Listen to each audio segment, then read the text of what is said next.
High, আমি মমিতা।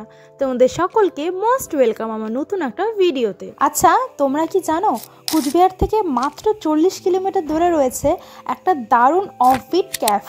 হ্যাঁ, এই হলো ডাবরিটি লঞ্চ, যার চারিদিকে রয়েছে সবুজ চাপাতায় ঘেরা বাগান আর যার লোকেশন হলো আলিপুরদুয়ার। ফার্স্টে এখানকার অ্যাম্বিয়েন্সের কথা বলা যাক।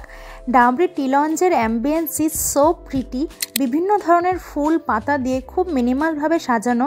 ওখানে বসে থাকলে খানিকক্ষণের জন্য তোমার মনে হতে পারে চা বাগানে ঘেরা একটা সুন্দর পিসফুল এরিয়ায় তুমি বসে রয়েছো। তোমরা যারা শহরের কোলাহল থেকে বেরিয়ে নিজের ফ্যামিলি, পার্টনার বা বন্ধুবান্ধবের সাথে খানিকটা সময় কাটাতে চাও, তাদের জন্য এই জায়গাটা একদম পারফেক্ট। দেন মেনু দেখে আমরা 3 ধরনের চায়ের অর্ডার দিই।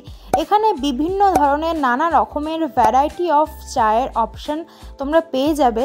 তার সাথে ভেজ এবং ননভেজ 2 ধরনের স্ন্যাক্স আইটেমও রয়েছে। এখানে অর্ডার দেওয়া চা এবং তার প্রাইসগুলো আমি মেনশন করে দিয়েছি।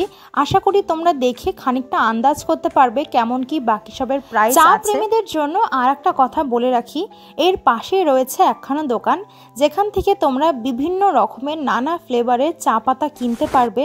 এখানে 40 রকমের থেকেও বেশি চা পাতা রয়েছে, যেমন কি গ্রিন টি, ব্ল্যাক টি, দার্জিলিং টি, ব্লু টি, এটসেট্রা এটসেট্রা। সত্যি বলতে এত ভ্যারাইটি অফ টি যে পাওয়া যায় সেটা এখানে না এলে হয়তো জানতেই পারতাম না। এরপর আমরা কিছু স্ন্যাক্স আইটেম অর্ডার দিয়েছিলাম, প্রত্যেকটার নাম আমি স্ক্রিনে মেনশন করে দিয়েছি। সবগুলো আইটেমে বেশ টেস্টি খেতে ছিল, তবে তার মধ্যে আমার সবথেকে ভালো লেগেছে এই বাটার মশালা সুইট কর্ন, যেটা কিনা বাড়িতে এসেও আমি নিজের মতো করে বানানোর চেষ্টা করেছিলাম। এখানকার সবকিছুই বেশ সুন্দর, তবে একটুখানি এক্সপেন্সিভ বটে, যেহেতু সম্পূর্ণ চা বাগানের মাঝে এই একখানাই ক্যাফে রয়েছে। শেষে একটা কথা না বললেই নয়, এখানকার ফুড কোয়ালিটি ইজ সুপার। তোমাদের কেমন কি এক্সপিরিয়েন্স আছে সেটা আমাকে জানাতে পারো।